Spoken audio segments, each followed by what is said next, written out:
September 27th, 1986 was one of the most tragic days in music history. While traveling through Sweden on tour in support of their most recent album, Master of Puppets, Metallica's bus skated off the road and flipped. Their bassist, Cliff Burton, was ejected through the window.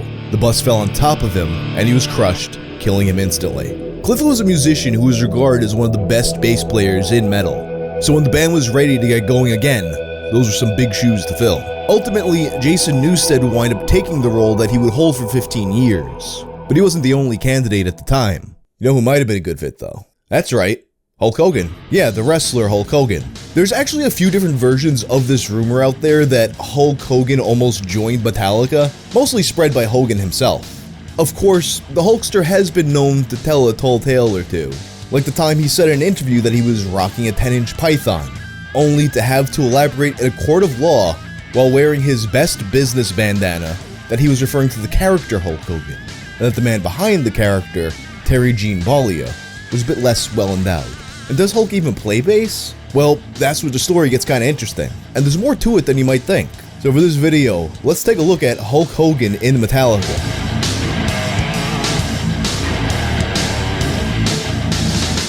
This video is sponsored by NordVPN. You ever go to stream a song or watch a movie and hey, it's not available in your country, but it is available somewhere else. For example, recently I wanted to watch Gran Torino. It's not playing in the US though, but you know where they do have it, Hong Kong. So I used NordVPN to transport me to Hong Kong and boom, it's time for some of Clint Eastwood's greatest lines. NordVPN also has a feature called Threat Protection. Threat Protection steps up your cybersecurity, rolling out first via NordVPN's desktop app. Once Threat Protection is on, it protects from malicious sites, downloads, trackers, and intrusive ads. And Threat Protection is constantly on the lookout regardless of whether or not you're actually connected to the VPN. Take control of your internet experience today with NordVPN. Right now you can get a 2-year plan at a huge discount, plus 1 additional month for free when you go to nordvpn.com/wang. And it's risk-free with Nord's 30-day money-back guarantee. That's nordvpn.com/wang, or just click the link in the description below. I've said it before on this channel, but there's just something about guys that were big in the 80s. They were just incredible liars. Not in the sense of just, making themselves look better or smoothing over inconvenient truths, but in the sense that the tales they come up with are often so much more entertaining than actual reality. I mean, look at Frank Dukes. Dude makes a bunch of stuff up, tells Black Belt magazine, and boom, they turned into Bloodsport, one of the greatest movies of all time. And this characteristic of 80s guys goes double for pro wrestlers. Perhaps due to the fact that, especially back in those days, wrestlers had to live with one foot in fiction and one foot in reality. And also perhaps due to substances that wrestlers were known to partake in those days. And all the history of pro wrestling, there's few who can weave a yarn better than Hulk Hogan. There's just so many famous, hilarious Hogan lies. Like how in an episode of MTV Cribs, Hogan claimed that Andre the Giant died a few days after he body slammed him at WrestleMania 3. I wrestled Andre the Giant with these boots on, and then a couple days later he passed on. These are my favorite pair of boots. Which took place in March of 1987. Andre, of course, continued to wrestle long after that, with his final match occurring 5 years later in December of 1992, a month before he died out of nowhere from congestive heart failure. Or how about his claim that he wrestled 400 days in a year? Despite, there's not 400 days in a year. Supposedly these extra days come from him flying back and forth to Japan, because you know how the time zones work? Except, that's not how time zones work. You don't just get extra days because of them. I'm having flashbacks to that bodybuilding.com thread where they can't agree on how many days in a week there are. There's just so many of these stories. This guy on Twitter, Alan Cheapshot, had a pretty comprehensive list of all of them about a year ago. And actually, it's some kind of weird synchronicity. While I was working on this video, Wrestling Bios released a video going over a lot of Hulk's wild claims. It's a good channel, definitely worth checking that video out. But there's something that's specifically fascinating to me about the story where Hulk Hogan claimed that he was almost in Metallica. And looking into this story led me places that I did not expect. When I was a kid, I was a big Hulkamaniac. And also, for some reason, I thought he sang his own theme song, which obviously he didn't sing his own theme song, that was Rick Derringer. But Hulk Hogan was the guy during the rock and wrestling era. That clip of him playing guitar in front of fireworks is an all-timer, so let's hear him out. The Hulk Hogan and Metallica story really starts picking up steam in January of 2012. It was at this time, speaking to The Sun, that he says, "I used to be a session musician before I was a wrestler.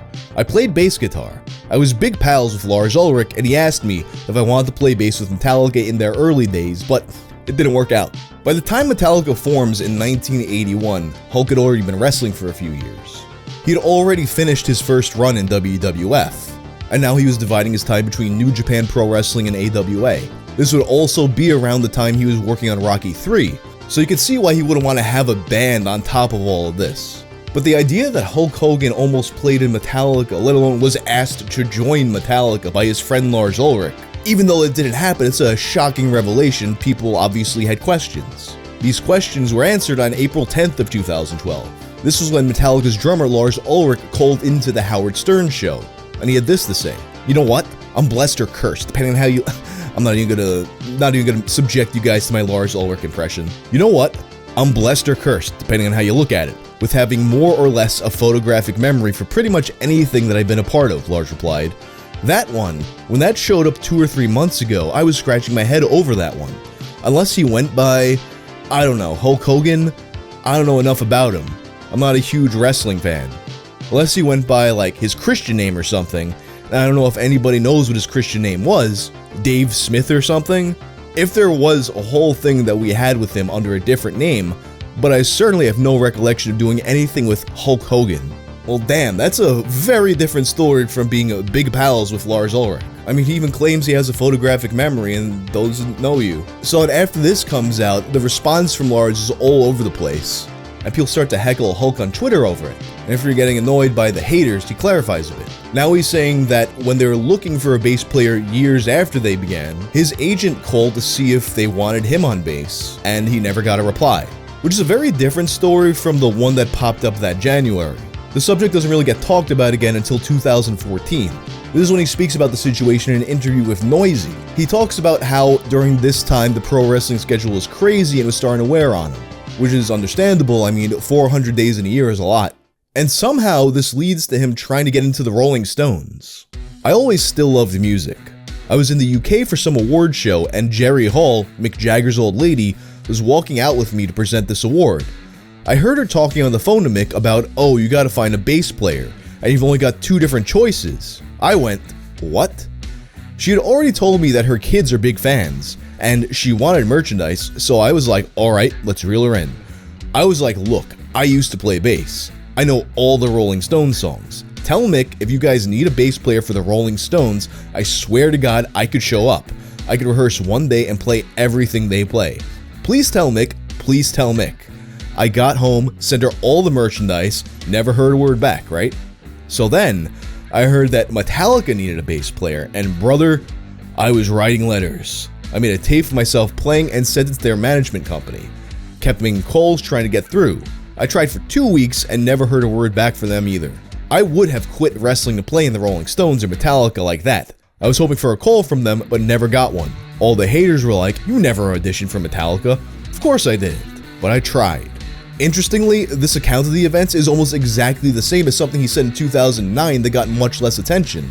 During this time, Hulk was on tour promoting his autobiography, and he had told this version of the Metallica and Rolling Stones story almost word for word to the Chicago Tribune. So why he at some point told a different story that was in the Sun, I have no idea. For all anybody knows, maybe they wrote it down incorrectly. But then I'm thinking about this story and Hulk Hogan's reputation for embellishing things a bit, and I start to wonder about his qualifications as a bass player. I mean, after all, he mentions being a session musician. If you don't know, like a session musician, that's basically the best of the best. You gotta be really good because people are paying you to get in the studio, record the song perfectly as quickly as possible, and get out. The more time you take to get it perfect, the more it's costing your client, so you gotta be on point. So surely there's gotta be some recordings of Hulk playing bass that we can listen to. Well, in the same interview with Noisy, he talks about a band that he was in called Ruckus. Before your rise to fame in the wrestling world, you had a passion for music. Can you talk about the early days when you played bass in a rock and roll band called Ruckus? Oh god, well, that was my last band. I had been on the road for 10 years, and I was a studio musician in Atlanta, a century artist. I started out playing guitar in junior high school because I wasn't a big sports guy. I was into music and had long hair. So I started out playing guitar, and as things go as a music kid, you start playing in bands. All of a sudden I got in a really good band playing guitar, But then this different really good guitar player came along, and this guy was really great. I had a choice, leave the band or start playing bass. So I chose to become a pretty darn good bass player.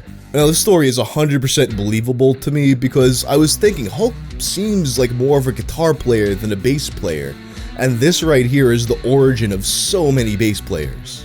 When I was in high school, there were like 5 or 6 good bands, and I got all the good people out of these bands and into one band called Ruckus. I got the lead guitar player from Todd Rundgren's band. I can't remember some of the songs he did, like Hello, It's Me.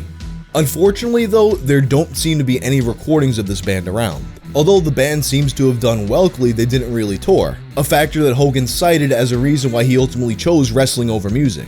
And in fact, it actually was this band Ruckus that would get him involved in wrestling. In the Noisy interview, he mentioned that wrestlers did sometimes show up to these Ruckus shows. He was afraid to talk to them because they were very protective of the business in those days, but eventually he works up the nerve to talk to Sir Oliver Humperdinck. And he asks Humperdinck about being a wrestler. So Oliver tells him to come down for a tryout, but then Hogan breaks his leg. And that might have been it for the Hulkster had it not been for another chance encounter, this time with the late Jack Briscoe. In an interview with WrestlingPerspective.com, Jack spoke about how he met Hulk Hogan. So Jack's out partying one night, as he did a lot at the time. He meets these 2 women at a club, and they're telling him to come with them to go see this band that they really like. That band, as you probably guessed, was Ruckus. And as soon as Jack Briscoe sees Hulk Hogan, he's blown away by his look. I walked into this place, and standing there was Hogan playing guitar in a band. Goddamn, if I had that boy, I could become rich. So they went on break. During the break, I came over to him at the table for a beer. He was just so impressive. He was only like 21 years old at the time. I couldn't believe my eyes. I asked him, did you ever think about being a wrestler? It's what I always wanted to do. I'm a big fan of yours and I've been watching you for years. It's what I always wanted to do. So Jack has Hulk meet him at the Sportatorium the next morning, and the rest is history. And from Jack's recollection of events, we can tell that at the very least, Ruckus was good enough they had women at clubs dragging men to go see them. But you know, no recordings of this band that we can hear. But there are a few other Hulk Hogan music projects that you can listen to. If you're familiar with any of these projects, likely it's the Wrestling Boot Band. It's 1995 and Hulkster is out there spreading his wings, going into all kinds of new ventures. We're in peak Pastamania era Hogan. So he gets together with his friend Jimmy Hart, who wrote a lot of the theme songs for WWF and WCW, and they get to work on an album called Hulk Rules. Judging by the fact that he facepalmed when the Noisy reporter brought up Hulk Rules, it's not the work that he's the proudest of. That being said, I do think there are some legit bangers on this album. I mean, I really like the song I Want to Be a Hulkamaniac, which bears a striking resemblance to Owen Hart and Coco Beware's theme song that Jimmy Hart actually wrote. This one's got like a really funky bass line, but it sounds like a synth bass, so I don't think Hulk played on that one. They do have the song, however, Hulkster's in the House, which they released the music video for. And in the video, Hulk is playing bass, and it does sound like a real bass. So this one he probably did play for. And you know, the song is tight, but nothing special. It's also worth noting that a few years prior to this album, Simon Cowell got Hogan to do a cover of Gary Glitter's The Leader of the Gang with the band Green Jelly. Hogan only did the vocals for this project, but it actually hit #1 in the UK in 1993. Considering how much I loved Hulk Hogan and Green Jelly, I'm shocked that I didn't learn about this until just now. Well, it's probably because this was a UK thing that didn't get distro in the US. Another interesting little artifact that I found while looking for proof of Hulk Hogan's bass playing is this video on YouTube from 2008. The video description refers to Kevin Nash as The Big Show. Like, damn, not all tall guys are the same. During Sturgis Bike Week, a band called Diamondback has Hulk Hogan jump on stage and join them on bass for a cover of Chuck Berry's Johnny B. Good. And before you ask, nobody got their mouth farted in. When we watch the clip though, the Hulk just playing is actually really tight. And the fact that he was just hanging out at a bar, having a few beers with the boys, and then all of a sudden he's like, yeah, I'll jump up and play bass for your cover song. Presumably unrehearsed, and he plays it flawlessly. It probably is 100% the truth that he was a session musician before. That being said though, I came across something even better while I was looking into this. A record he put out in Japan. It's not unheard of for American wrestlers to release albums in Japan. I mean, Hulk's in good company here with Abdullah the Butcher and Terry Funk. But the thing about Hulk's album, he actually does play bass on it. So in 1983, while Hulk is in New Japan Pro Wrestling, he releases an album called Hulk Hogan and Itch Band. Now, what kind of name is Itch Band? They got fleas or something? So in Japan, Hulk Hogan gets the nickname Ichiban, meaning number one. so presumably the band name is a play on that, albeit a somewhat unfortunate one. So listening to this album, which has 4 tracks, the vocals leave a little bit to be desired. But the bass playing on the album, in my opinion, is actually really good.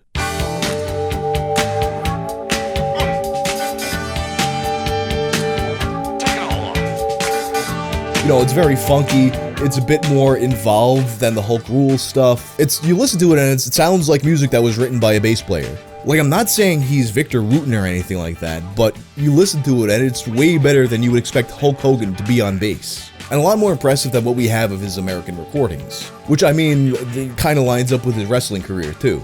Just look up Hulk Hogan versus the Great Muta in Japan. You'll see the guy move like he didn't know he could move.